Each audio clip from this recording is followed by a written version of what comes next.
అరెస్టులు తప్పవు అంటున్నారు. అసలు ఏం జరుగుతుంది బెజవాడలోని రాజధాని ప్రాంతంలోని? తమ్ముడు వంశీ గారు మాట్లాడుతూ మామూలుగా ఒక సామెత ఉంది, గురుక్కింజకు కింద నలుపు తెలియదంట.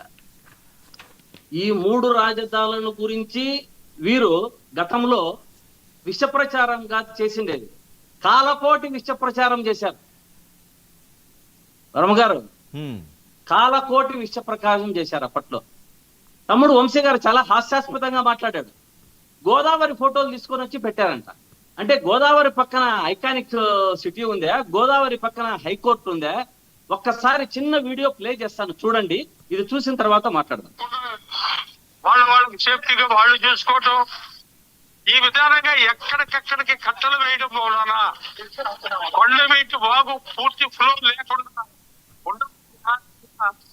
ఈ వాటర్ అంతా కూడా డైవర్ట్ అయ్యి అటు గుంటూరు ఛానల్ వైపు వెళ్ళి గుంటూరు ఛానల్ బ్రీచ్ అయిపోయాయి.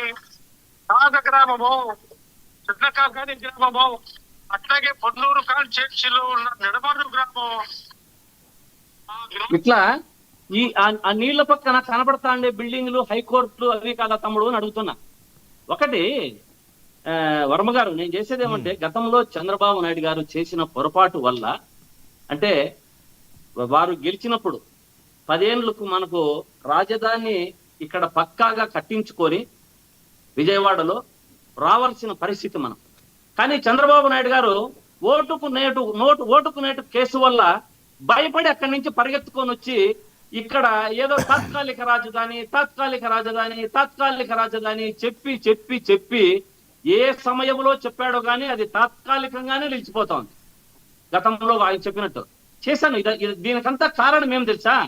చంద్రబాబు నాయుడు గారు బూట్లు వేసుకొని అక్కడ పూజ చేయడం వల్ల జరిగింది ఇదంతా అని నా ఉద్దేశం.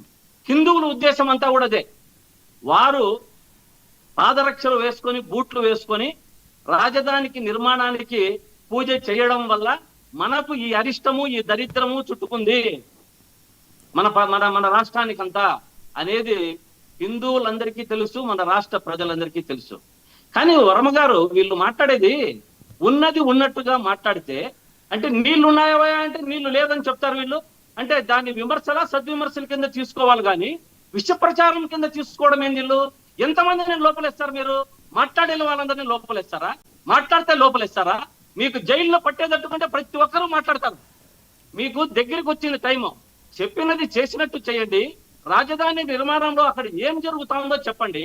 ఏం కళ్ళు మూసుకొని ఉన్నారనుకుంటున్నారా రాష్ట్ర ప్రజలంతా? మీరు ఏమి వీడియోలో తెలియడం లేదా? ఇప్పుడు చూసిండేది మనకేం జరుగుతుంది.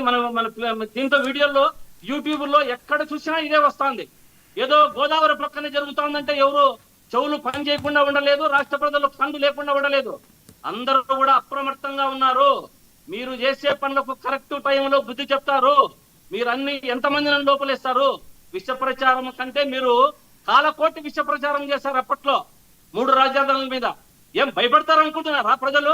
ఏమనుకుంటున్నారు మీరు? ఇవంతా భయపడే మీ తాటాకు చెప్పులకు భయపడేది ఇక్కడ ఎవరూ లేరు. ఉన్నది ఉన్నట్టుగా మాట్లాడతారు. కేసీఆర్ తో పాటు ఓటుకు నోటు కేసులో భయపడొచ్చి అక్కడి నుంచి వచ్చి ఇక్కడ చేసినట్ల మీరు చెయ్యాలంటే కుదరదు. ఇది గతంలో కూడా మన వర్మ గారు ఇంకొక విషయం చాలా మందికి ఇప్పుడు మాట్లాడలేదు. మన కృష్ణాంజనేయులు గారికి తెలిసి ఉంటుంది, ఆ విషయం చెప్పలేదు ఆయన కూడా. గతంలో ఇప్పుడు మన ఆగస్టు ఫస్ట్ వీక్ లో వర్షాలు పడ్డాయి. ఆ వర్షాలను నీళ్ళంతా తోడి అక్కడ రాజధాని నగరంలో స్వాతంత్ర దినోత్సవం చెయ్యాలని వీరు కొన్ని కోట్లు ఖర్చు పెట్టారు ఆ నీళ్లు ఎత్తిపోవడానికి. లాస్ట్ మినిట్ లో మళ్ళీ విజయవాడకు మార్చారు. ఎందుకు మార్చారు నీళ్లు లేకుంటే?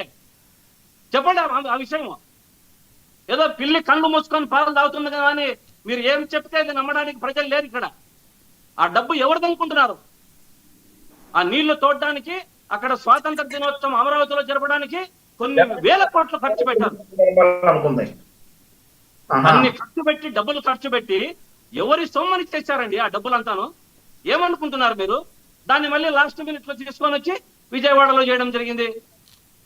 అక్కడే నీళ్లు లేకపోతే ఎందుకు చేయలేకపోయారు అక్కడ? దానికి ఆన్సర్ చెప్పానండి. ఓకే, అది లేదు కానీ ఊరికే మాట్లాడితే లోపలేస్తారంట. మంత్రి గారు చెప్పారు, నారాయణ గారు. ఇంకొకటి వర్మ గారు ఇంకో విషయం చెప్పండి. నారాయణ గారు చెప్పారు, బాగా విన్నాము.